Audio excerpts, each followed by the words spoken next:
Imana ishimwe. Amen. Turasomye hano Paulo agira Timoteyo, ibi bizoba mu gihe cy'iherezo. Igihe cy'iherezo ni iki turimo. Imana idufashe. Hanyuma rero igihe cy'iherezo aramubwira ati ariko umenye mwana wanje Timoteyo, umenye utahure ijambo, umenye igihe urimo icyo ari cyo, umenye ibyo ugezemo icyo ari cyo,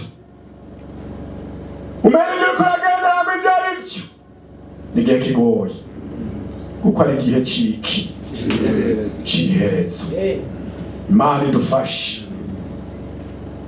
Ibiranga iki gihe ngo kuko abantu bazoba bikunda gusa, bikundira amafaranga, nibyo bazoshira imbere, bazokwirarira, ntibazokumva ijambo ry'Imana, ntibazoryemera, impanuro ntibazozemera, ukuri bazoguca iruhande, bazokwikomanaza.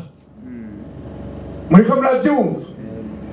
Aradondagura ngo bazokwibona, bazotukana, ntibazokumvira n'abavyeyi. Imana ishimwe cyane. Aramugabisha. Uno munsi ijambo ry'Imana ryavuze ngo tugire umutima umwe wari muri Kristo Yesu, kuko Yesu yari umugororotsi, ntiyigeze amenya icyaha icyo ari cyo, ariko yihinduye icyaha kubera twebwe. Ntihagire uwirarira, yihinduye icyaha kubera jewe na wewe, kubera bijya nyine. Yesu arabyiyemeka. Turumva ngo ijambo ryo guhunga, igihe kibi mu gihunga, ibintu biratomaye mu bihunga.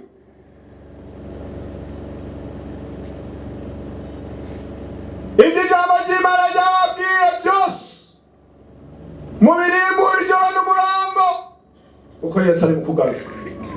Haleluya. Ntiwirarire uracari muto, ntiwirarire ngo ufise amagara meza, ntiwirarire ngo uzokwihanagaza kufa.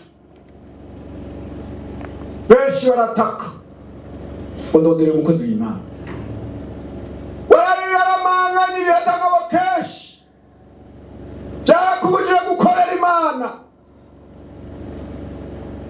Ku murongo wa 5 ngo bafise ishusho yo kubaha Imana, ariko bagahakana iki? Ubushobozi bwayo. Abameze batyo batera ibitugu. Amen. Yesu nashimwe. Kandi ntibazokwihisha, kuko muzobamenyera ku byo bagirana, ku byo bama. Umurongo w'indwi, bama biga, ariko ntaho bashobora gushitsa ku kumenya ukuri. Turiko turiga, hari abaje nk'indorerezi, tuja kuraba ivyo bintu, ariko ukuri nako bashaka. Umuririmbyi yavuze ngo ko wama wumva imburi ukanga kwihana, niki kiguteye kugarariza? Umunsi w'Imana uzorira. Yesu adufashe. Hariho mwene data ngaha yarantelefone yanyandikiye mesaje, hari hirya y'ejo, ati hari umuntu agwaye agomba gupfa, turakeneye umukozi w'Imana. Ndamubarira nti mpa nimero y'umugwaje, ibaza ko yaje ngaha namubonye, ariko ntitwatuzi nanje, je namubonye kuri profile, kw'ifoto, kuri telefone. Ndirukayo, uwo muntu agira afi, kandi ikintu cyanyirukanye cyane, yambwiye ngo yari umupagani wo muri indi dini, ngo ariko agomba umukozi w'Imana pandiko utaje kumusendera. Ndirukayo ndashika muri reanimation, abantu barindiriye kuzokwihana ku kanyuma, murashobora guhusha. Imana idufashe. Shitseyo ndarondera wa muntu bampaye nimero ya telefone amugwaje kuko ntabo narinzi. Irasona ndamubura, irasona ndamubura. Ntangura kugenda muri tujya turido, fukura ngo ndondere uwo muntu. Kwihereza sinamutora. Ndasubira ndatelefone uwo muntu, ndanandika na message ndabona iragiye. Ninje gusenyera umugwayi ari hano. Bambwiye akiri mukozi w'Imana. Yesu adufashe. Niwo munsi wawe ucumva ijambo ry'Imana niwihana. Icya saa munani ntubizi, icya saa 10 nabyutse. Ndavuga nti wantumye na telefone nta bantu ntabo mbonye. Ni none rero ndasubiye inyuma. None nagira gute? Ngenda kuraba uwundi ngo ndabe yuko uhera n'umwanya na mutoyi, ndabe ko iyo message bayibona. Ndagenda kuraba uwundi muntu yaragwariyeyo. Hanyuma rero ndagaruka igira kabiri. Ndatelefona biranga. Nca ndagenda. Bukeye umuntu ararangiza. Sinzi uko Imana izomucira. Ariko nagomba mvuge ijambo ry'Imana. Ngo bamabiga ariko ntibashika kukumenya ukuri. Ntibagomba kwihana. Ariko baragomba gusigura ijambo ry'Imana. Baragomba gusenga. Baragomba kwakira abashitsi. Baragomba kuririmba muri korale. Imana idufashe n'inyange. Iki ni igihe cyo gusohora inyange.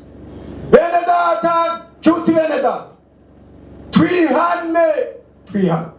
Turi mu gihe cy'iherezo. Yesu adufashe. Turi mu gihe cy'iherezo, igihe kitari cyo gukina. Pawulo yarabwiye Timoteyo ati rero abameze batyo wambatera ibito. Ntuzofatikanye nabo, ntuzobumvise, ntimuzokwicarane, ntimuzogirana inama. Barahushije babaye ibihombe mu ishengero. Hari ibihombe mu ishengero, Yesu arabazi. Hari abantu bahushije, Yesu arabazi. Pastor ashobora kutabamenya, na mwarimu ashobora kutabamenya. Barifukisha ibikorwa, mu bikorwa bari imbere, ariko ntibihane. Umwaka ugahera n'ibiri n'itatu. Yesu adufashe. Hari agahumbezi bakaja kuragutsa, hari agahumbezi bakaja gusambana. Twabonye ngaha n'ijuru bubatse kandi umugore wawe baramutse, ariko ugeze kuri bangahe? Hari abatazwi, Yesu yarabatondetse. Amen. Yesu arabizi byose, ntacyo muhisha. Dusome hajya ku murongo w'10. Turabe iki ijambo ry'Imana rivuga. Ngo ariko weho wakurikiye neza ukwizera kwanje n'ingeso n'imigabo n'ukwizera n'ukutarambirwa n'urukundo n'ukwihangana no guhamwa n'imibabaro nk'ibyambereye ko muri Antiyokiya no muri Ikoniyo n'Irusitira. Ibyo nihanganiye byose mpamwa, kandi byose umwami wacu arabinkiza. Mbere abagomba bose kugenda. Nsabe uza kunsomera. Mwarimu Fidela here kuri 13. Kuri 12. Mbere abagomba bose kugenda bubaha Imana bari muri Kristo Yesu. Amen. Bazohamwa. Amen. Ariko abantu babi bona bahumbuzi bazorushiriza kuba babi, bazimiza bakazimizwa. Ariko weho ugume mu byo wize ukavyizezwa, kuko uzi abakwigishije, kandi uzi yuko uhereye mu buto bwawe wamyuze ivyanditswe vyera bishobora kukumenyesha ubwenge bwo kukuzanira agakiza gaheshwa no kwizera Kristo Yesu. Ivyanditswe byose vyahumetswe n'Imana, kandi bigira ikimazi cyo kwigisha umuntu no kumuhana no kumutunganya no kumutoza indero nziza mu kugororoka, kugira ngo umuntu w'Imana abushitse afise ibimukwiye byose ngo akore igikorwa ciza cyose. Amen. Imana ishimwe. Nari ifise umukoresha w'umutama hari mu 2011. Hanyuma rero yarankunda cyane nkamukunda. Yari umutama, yari yarasubiye inyuma, yari umupanikoti. Hanyuma rero ntangura kumubwira ijambo ry'Imana, ndamubwira nti Yesu azoza, Yesu azoza. Haleluya! Yesu azoza, Yesu azoza. Wizere Yesu azoza. Hanyuma rero ndamubwira nti mutama, wizere Yesu azoza. Utizere uzoja mu muriro. Arambwira ati ivyuko Yesu azoza ntawizi. Umuntu yari yarize ikiremba mu parikodi. Mugabo yarageze aho. Arambwira ati ivyuko Yesu azoza ntawizi. Umuntu yarageze. Yesu adufashe. Yesu adufashe. Ngo ivyuko Yesu azoza ngo ntawizi. Ngo n'abantu bamaze gupfa ngo ni benshi. Ngo ntawuzi abaroye. Ngo ibyabo ntavyo tuzi. Ngo uyu muntu apfuye aca mbwira. Nje ndamusomera ijambo ry'Imana hariya mu Bitesandike ba mbere mu gice ca 4 umurongo wa 13 uko abapfuye bazozuka. Imana nishimye. Wariko bene data nimugoye nitugomba ko muyobe mujasinzira itiro ry'urupfu. Yesu nashimye ngo nimubabare nk'ababandi badafise ivyizigiro, uko twizera yuko Kristo yapfuye akazuka, abariko twizera yuko abasinziriye muri Yesu Imana izobyane izobazurana nawe. Haleluya! Abasinziriye itiro ry'urupfu Imana izobazurana nande na Kristo. Namusomera amajambo rero, hanyuma rero akavyumva kugira ngo nze namwibutsa. Hari uturirimbo twa kera yarazi nkagatera turi mu biro, yari umushefu. Hanyuma ngatera akaririmbo nkumva akayitabiriye neza, nkamubwira nti Yesu ashimwe mutama, ngo ame, nkumva aravuze ame, nkumva biriko biraza. Nashishikara rero, harageze igihe aragenda mu karuhuko k'izabukuru mu 2018. Jewe ndashishikara ndamukurira mu ngata. Hanyuma rero ntiyamaze igihe yaciye yitaba Imana. Ariko yitaba Imana jewe sinari no mu gihugu, nari hanze. Imana rero irangirira ubuntu. Hanyuma rero umunsi wo kumufoba bwaca bamufoba, nani niho nashika i Bujumbura. Nari nabwiye Imana ni nukuri Imana uzonyereka iherezo ry'umuntu twabanye imyaka myinshi. Urakwiye kuvuga ubutumwa. Nujya ubona umenga yashitse kure azoza, kuko ni Yesu azomuzana, kandi Yesu afise ububasha bwose. Ngaha twese nta muntu yomunanira. Ninde yonanira Yesu? Nta n'umwe yonanira Yesu. Agomba gufata ku ngufu. Muriko muravyumva? Akagukanya, akakuniga ukaza. Yesu adufashe. Umuntu mwisigo byaramufashe biramuniga. Bimukura ku gitanda bimuzika musi. Acha zinduka 12 muhira. Asanga nihondi. Arambwira ati ndagowe. Ati hari ibintu bigenda binyice. Ati byaraye bindize. Ati nisanze musi y'igitanda. Ati narago musenge. Hanyuma rero ndikwita mu cyuma ndafuka. Imana ngoma ndagusengera umundize ukora ibitangaza. Hanyuma rero nawe ndagusengera ariko baza wihane yamukaturika. Ubanza wihane neza, twende dusanga muratihanye. Kandi ntucisha ku ruhande. Ugomba kubohoka wihana byose.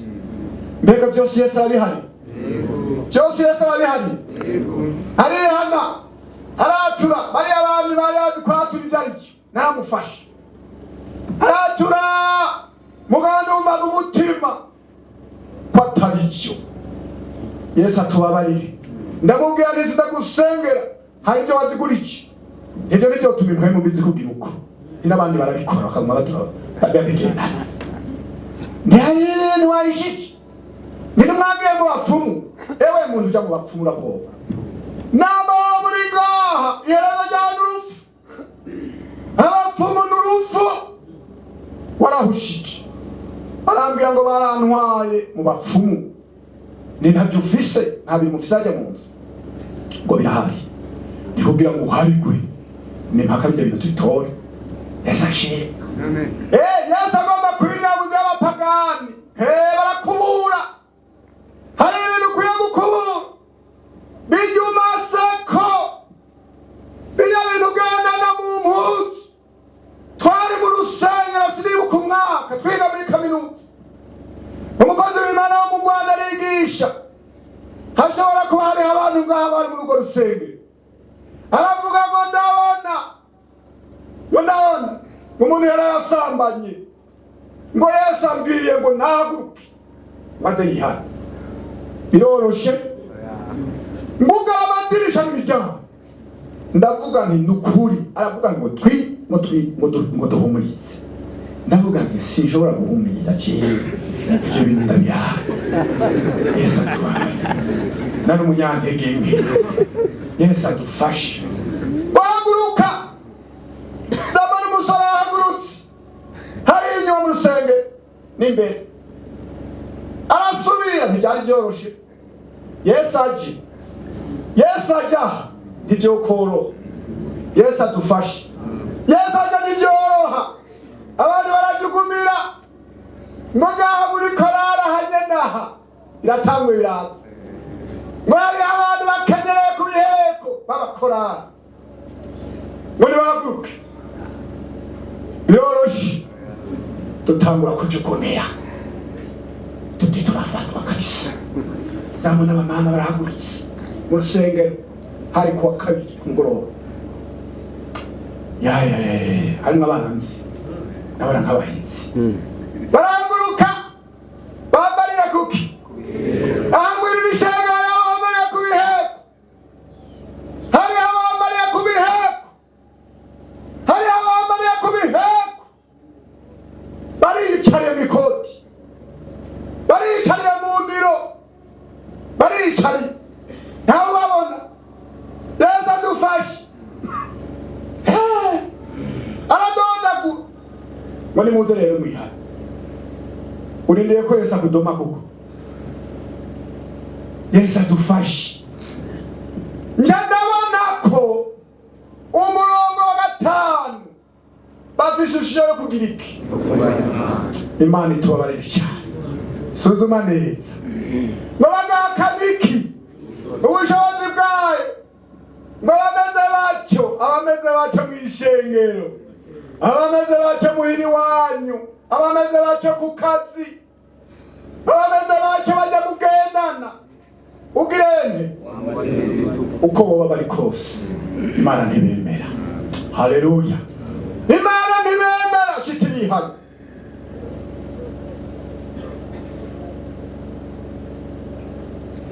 ku murongo Timoteyo wa 2 igice ni 4 agaruka dusomere uhera ku murongo wa mbere ashire ku 9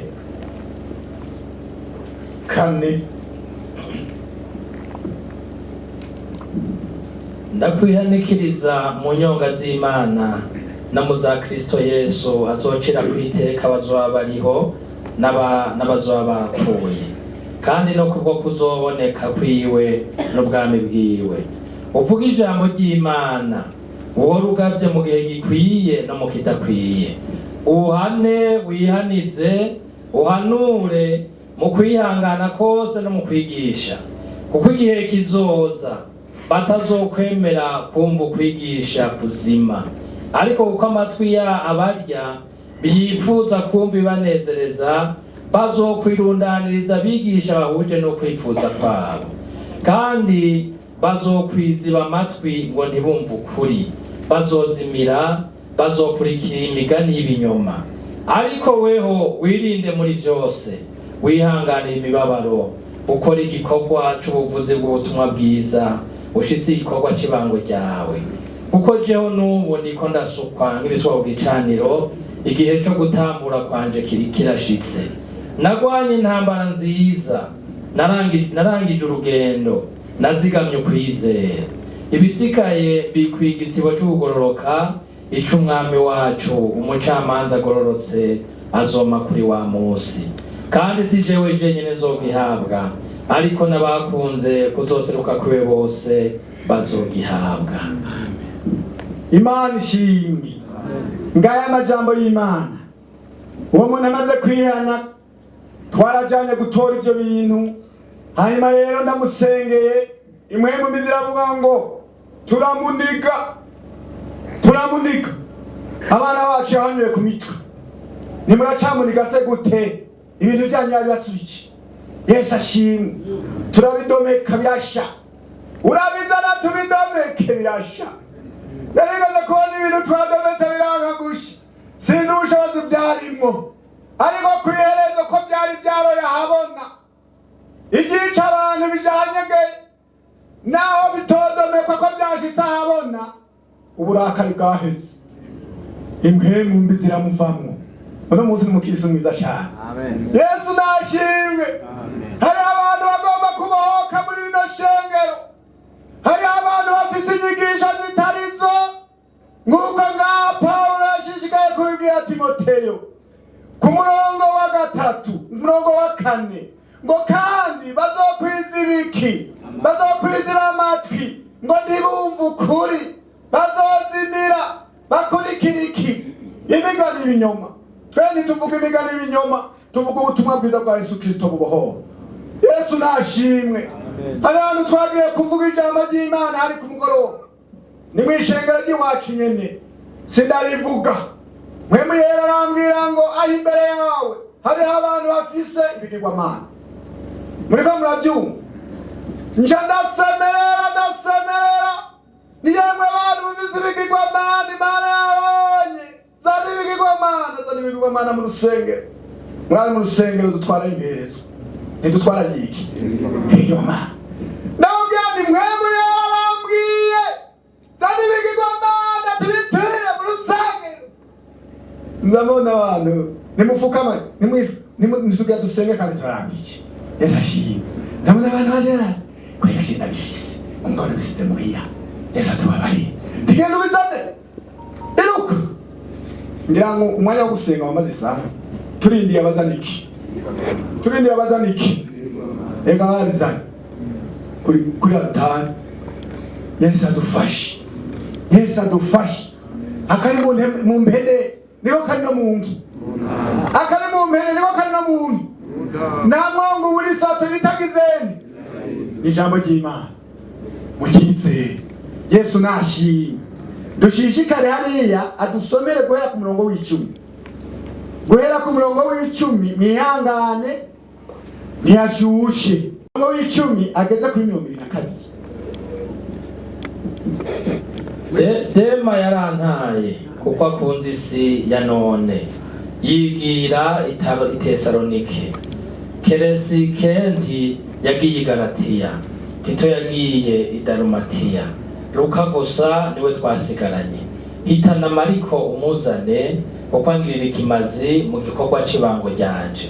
Ariko Tukiko namurungitse muri Efeso, aho uzoze uranzanira impuzu yo kwifuka nasize i Terowa kwa Karupo n'ibitabo, kandi cyane unzanira iby'insato. Alexandero umucuzi yangiriye inabi nyinshi. Umwami wacu azomwishura ibikwiranye n'ibyo yakoze. Nawe umwiyubare uko yagwanije amajambo yacu cyane. Mwiburana ryanje rya mbere ntawanyikije, ariko bose barantaye. Icompa ntibabiharugweko, ariko umwami wacu niwe yampagarikiye, arandemesha kugira ngo ubutumwa buvugwe nanje butagabanije, abanyamahanga bose babwumve. Nuko mva mu menyo y'intambwe, umwami wacu azonkiza ibibi byose bangirira, azondokora kugira ngo ajane mu bwami bwiwe bwo mwijuru. Icubahiro kibi ciwe bidashira. Amen. untahirize Polisikira nakwira nabo Kabonesiforo.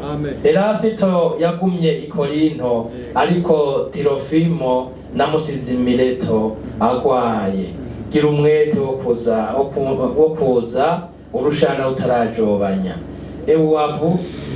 Ewuburo arakuganusa na Pudenti na Lino na Kilawodiya na bene data bose. Umwami abane n'umutima wawe, ubuntu bw'Imana bubane namwe. Pawulo yabajije abigishwa bo muri Efeso ati mbega igihe mwizera mwarahawe mpwemu w'Imana, mpwemu yaratanzwe wo kutugwanirira no kuduhindura bera nk'uko Umwami abyifuza. Bamwishuye bati twebwe twabatijwe mu mazi gusa, uwo mpwemu uriko uravuga mbega yaramaze gutangwa. Mpwemu yaratanzwe wo kutugwanirira no kuduhindura bera kuko Umwami abyifuza. Ngo dusabe mpwemu yera yururukire muri twebwe, maze tubibyaremwe bisha byo gushingira intahe Yesu. Mpwemu yaratanzwe wo kutugwanirira no kuduhindura bera nk'uko Umwami abyifuza. Mpwemu yera niwe wo kudushoboza. Ntitwoshobora tutagira mpwemu yera, kuko ibi bihe tugezemo ngo Pawulo abivuze biragoye, ni ibihe bigoye cyane. Ngo Dema yarantaye ngo kuko akunze iki? Akunze isi ya none. Uca usubira hariya mu gice cya 3 uraba ibiranga iki gihe cy'iherezo turiko turavuga. Isi ya none yuzuye mw'ivyo, muriko muravyumva? Isi ya none, abantu bakunda isi ya none ntibari mu nzira ya Yesu, barayihushije. Kuko mw'isi ya none harimo ibibi. Isi ya none yuzuyemo ububeshi. Isi ya none yuzuyemo amacakubiri. Isi ya none yuzuyemo kuraguza. Isi ya none yuzuyemo ubusuma, fraude. Isi ya none yuzuyemo ibyaha. Imana idufashe. Abari mw'isi baguwe neza, niko biboneka. Ku mubiri baguwe neza. Shetani ashaka kubagira neza basige, kugira ngo abantu b'Imana batimamuka. Muriko muravyumva? Abantu b'Imana bavyifuze. Ivy'isi birasayangana, ivy'isi ni vyiza, ivy'isi biraryoshe, kuko bimeze nk'amashugwe akayangana, ku mugoroba agasa gute? Akuma. Ivy'isi niko bimeze. Uriko urabona amashugwe ni meza cyane, ariko n'akanya gato akagira. Ariko umuntu w'Imana yabayemo mpwemu yera ntacika. Ujya mutama w'Inyabikonge ndamuzi, twarararanye hari Nyabikonge tuje muge wacima. Amambya ngo senga, kuko udasenga akuma twicara mu rusengero, abakozi b'Imana basenga, uzurasenga kumenga musenga. Ndiko ndasengera ku mutima. Turumva ijambo ry'Imana. Neza shi. Tuvyuka saa 10 mu rusengero gusenga, hajya haje kuri altare. Nza ndamubona mu mutama w'imyaka 100, hatari mu gushika imyaka cyane. Yesu ashimwe.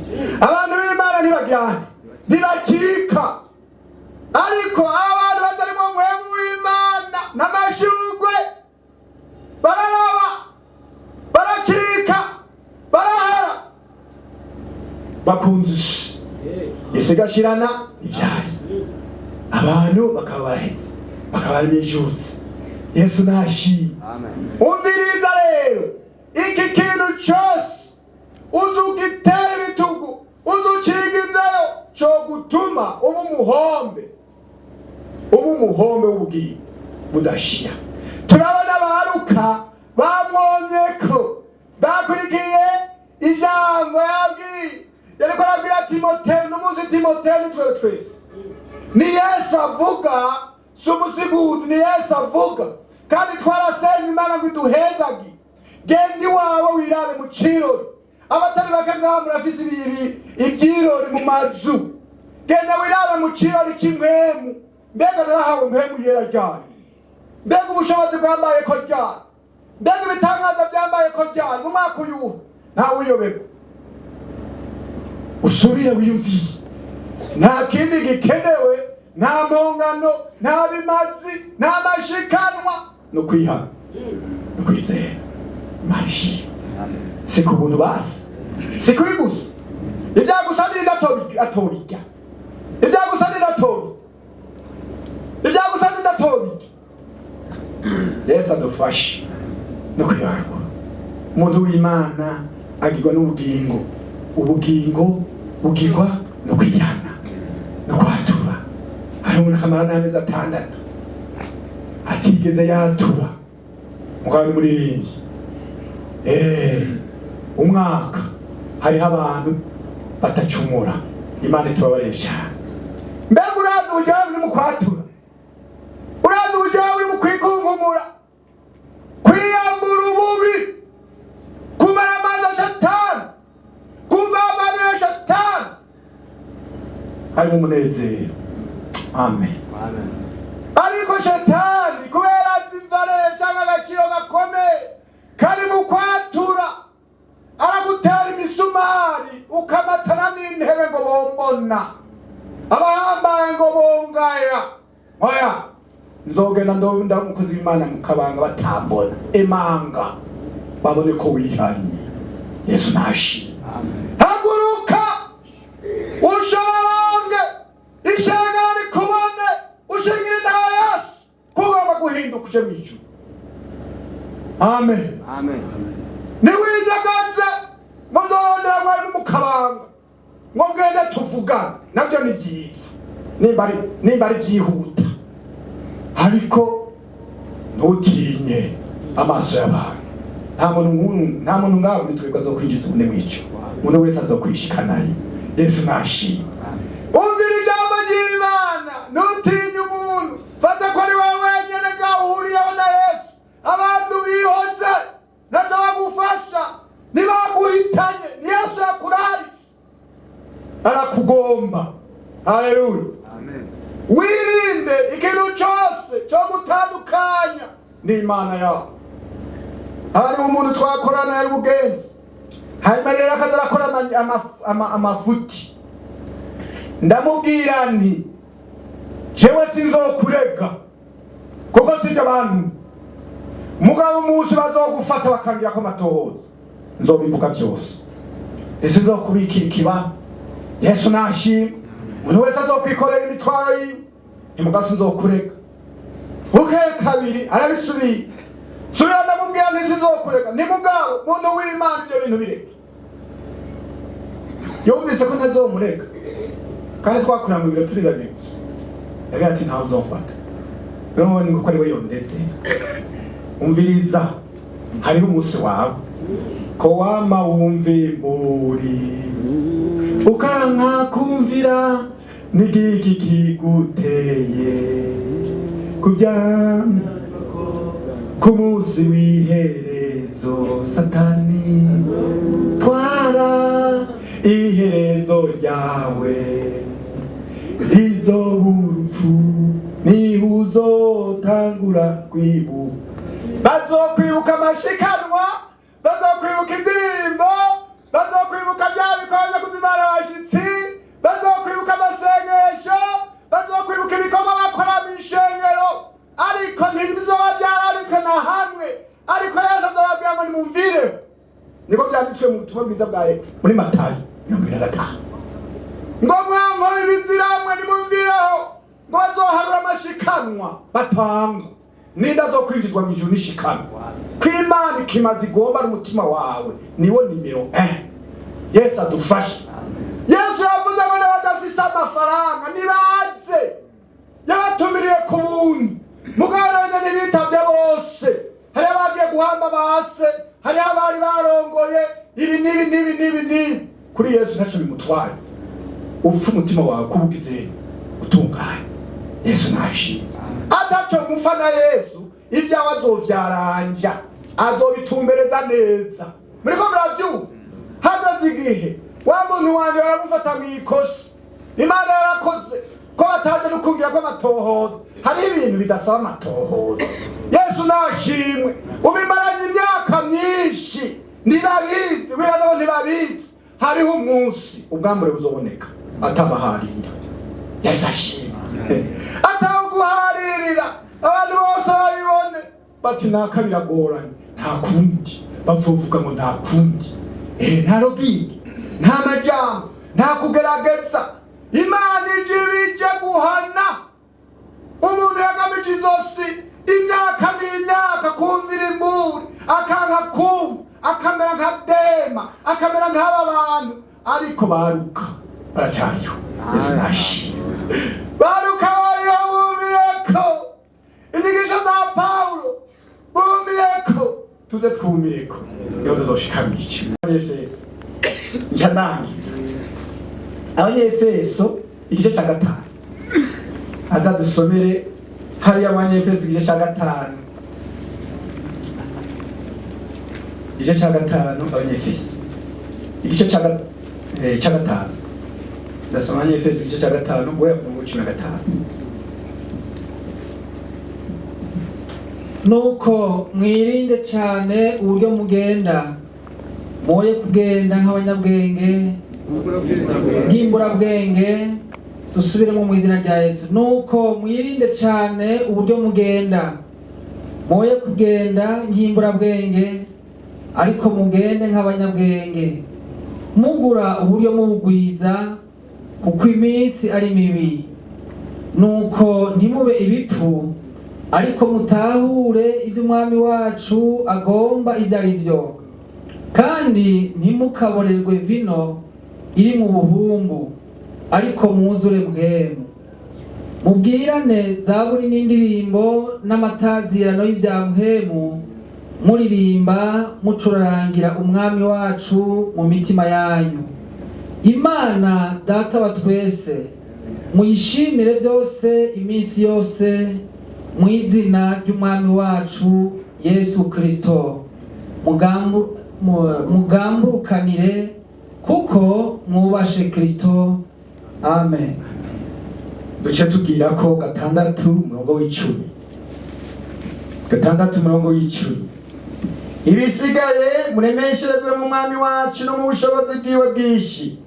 Mwambara ibigwanisho byose by'Imana kugira ngo mushobore guhagarara mudatsindwa n'ubugunge bw'abamugwanizi. Kuko abo tunigana atari inyama n'amaraso, ariko tunigana n'abakuru n'abafise ububasha n'abaganzi y'umwiza, nimwe mu bizano ho mw'ijuru. Kubw'ivyo mwabira ibigwanishwa byose by'Imana kugira ngo mushobore kudatsindwa ku munsi mubi, kandi nimwaheza byose mugahagarara mushikamye. Nuko rero mushikame mukenyeje ukuri, mwambaye ukugororoka nk'icuma gikingira igikiza, mwambaye inkweto z'ivy'ubutumwa bwiza bw'amahoro bibiteguza, kandi hamwe n'ivyo byose mwabira inkinzo yo kwizera, niyo muzoshoboza kuzimisha imyambi ya wa mubi yose yaka umuriro. 17. Mwabira inkofero y'agakiza, kuko ebo n'inkota ya mpwemu niyo jambo ry'Imana. Musengere muri mpwemu ibihe byose, mu buryo bwose bwo gusenga no kwinginga kandi ibyo mubibere maso mukobeje bose musengera abera bose, kandi nanjye munsengere kugira ngo mpabwe insiguro uko mvuze kose, menyekanishe cizamanga ibanga ry'ubutumwa bwiza, kuko ndi ntumwa yabwo iboheshejwe umunyororo, sigura ibyabwo cizamanga nk'uko bimbereye kuvuga. Imana nishimwe. Azohamagara amazina, azohamagara amazina, azohamagara amazina, nutumva iryawe uzorira. Yesu azohamagara, Yesu azohamagara amazina, nutumva iryawe uzorira. Oh, azohamagara amazina, azohamagara amazina, azohamagara amazina, nutumva iryawe uzorira. Yesu azohamagara, Yesu azohamagara amazina, nutumva iryawe uzorira. Akararo azohamagara, inyabikonge azohamagara, n'ikiyange azohamagara, nutumva iryawe uzorira. Yesu azohamagara, Yesu azohamagara amazina, nutumva iryawe uzorira. Ngaha dusomye ngo nuko mwirinde cyane uburyo mugenda, mwoye kugenda nk'imburabwenge, kuko iminsi ni mibi. Iminsi ni mibi twabisiguye. Pawulo yongera abibwira Abanyaefeso ko dukwiye kugura uburyo tukabugwiza. Abantu b'Imana bakwiye kugira ubwenge, ntibapfa ibyo bariye, ntibapfa aho bicaye, ntibapfa aho bagende baririnda. Mugire ubwenge. Luka arumvira ijambo rya Pawulo, kandi na Timoteyo nuko. Uno munsi ni twebwe turi hano, tugira ubwenge. Mbega ninatanga ubwenge? Yesu. Abantu bahawe mpemu yera n'abanyabwenge, naho umenga ni nkengegwa,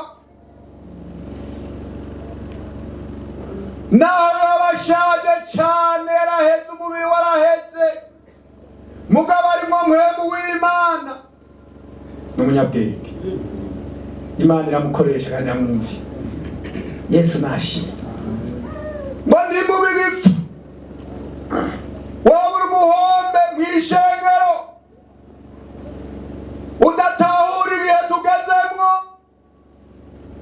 ukaba igihombe nk'uko Pawulo abivuze, ukaba igifu, abantu bakakubona mugabo warapfuye mu buryo bw'imwemu. Wari umuntu ufise ijunda n'ijambo, mugabo warapfuye mu buryo bw'imwemu. Inzira ija mw'ijuru ntayo urimwo. Nico gituma kubera bigoye, Pawulo arabwira Abanyaefeso kubw'ibihe bigoye, arababwira ibigwanishwa byose Imana itanga. Nibyo twasomye hano muri 6 guhera ku murongo w'10. Muzoshishikara kubisoma. Ngo ariko mwirinde, muriko murabyumva, hajya ku murongo w'10 arabwira ngo ibisigaye turemesherezwe mu mwami no mu bushobozi bwiwe. Duce twambara iki? Ibigwanishwa byose by'Imana itanga. Yahereje kugusenga, kandi ngo dusengere murinde, muri mpemu yera. Twibaza kuba turiko turasenga ahantu, ndabona yuko turiko turasenga amasengesho atari ayo muri mpemu yera. nzabona umuntu ngo arahagurutse akubita amakofi uwundi, wowe arabikoze ibyaha vaho, aramukubita amakofi uwundi arumira aho arumira. Ndanduragana ngo ari none ko twajya mu masengesho ngo twezwe, ko twajya mu masengesho ngo twihane, ko twajya mu masengesho ngo Imana itweze tubone, none batanguye gukubitwa amakofe n'abandi. Imana yaje kudukubitira amakofe ngaha turiko turasenga. Muriko muravyumva? Abantu baja gusenga bafite ibyo bapfa ntibemerana, ariko Yesu yababwiye ngo mugende ngo murorerere hehe ngo kugeza. None bamaze iminsi bakora iki? Bezwa. Umuntu wese akiyeza na mugenzi we bakavuga ngo turi zagenze neza, barindiye ko ndeza, barindiye ko mwewe yeraza, twebwe rero turindiye ko mwemaza. Abantu bagatangura gukubitwa amakofi, umuntu agakubitwa amakofi abantu babo, erega nagiye kubanguranya. Imana idufashe, Imana idufashe cyane. Ahandi nawe ugasanga biga pasiteri yavuze hari ahantu iwacu bakanye umutobe ukaze, twe nta mitobe twanyoye. Abantu bakaza muri korale ku wa kane, abagabo bose batonda mu rya kane batura imibe, urusengero kuzura inzoga. Mpwemu yera yaje hageze, kandi ndavuga ngo n'ubu hari abakanyota kakirereta, hariho ubunyobwa umenga bushushu ukuntu abantu bakunda, umenga ubwo bunyobwa ntibusiguritse mw'ishengero aca babuvugako, ariko umuntu umwe ko warose mpwemu yera akanyobwa akagendera akakubuza. Akanyota k'abagabo karagoye guhera, bisaba ko umuntu ashaka umusaraba cyane, kuko abagabo barakunda inzoga. Je naho muna mu bubare uhasanga abamama bake, ikiyeri brochette ngo migishushe ntigikane. Muriko muravyumva? Abana rwakonwa ngo mukabari no kuyaga, umugabo akirangamiza uducupa 11 12, icyo si icy'abadayimo. Indayimo ndoje amacupa 12. Imana tubabarire cyane. Ikidumu kubera iki muzoraba umuntu afise ibisigo arajya nahaga, kandi urubanza ruri nayobe, kandi nta muntu yigera amutumira. Impwemu mbi ziri muri we, n'ugwaye gato yari asanzwe akomeye ngo banakuragira ibimenyetso bibiri, aca atangura kunywa akayoga akanywa n'itabi. Biriya nivyo ibisigo bihagazeko. Yesu atubabarire cyane. Nta musaza atanywa itabi, nta musaza atanywa inzoga. Nawe yoba yagwaye iwabo atabigira ivyo bintu, umusanga itabi mu mufuko, umusanga iyo banywa inzoga, umusanga iyo bari kurya. No ku rusengero araza kuko barazi ko bateka. Ino ngira nta basazi bariho, twebwe pasiteri arazi ko bahari. Iyo aje aranigana kugeza abanza kwiyarurira, isaba ikamubana aburiya bishira kugira aze gutora ibindi. Agomba guterura ubase bwose urusufuriya ngo rucane akabigana. Protokoli tabaye maso, ije bisigo abantu bamwe mpemu mbi yahaga.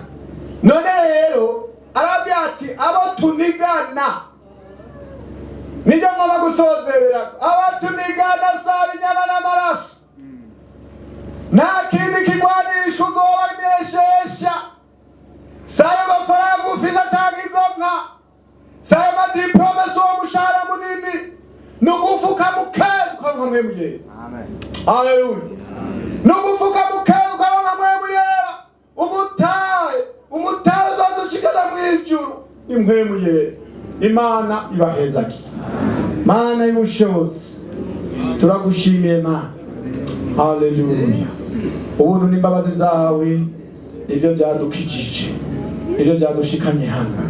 Shishikara kugaburira ishengero, turasenga umukozi w'Imana Mana ashishikare kugaburira ishengero ryawe, uramuhezagira umuvugishe ni mu izina rya Yesu. Amen.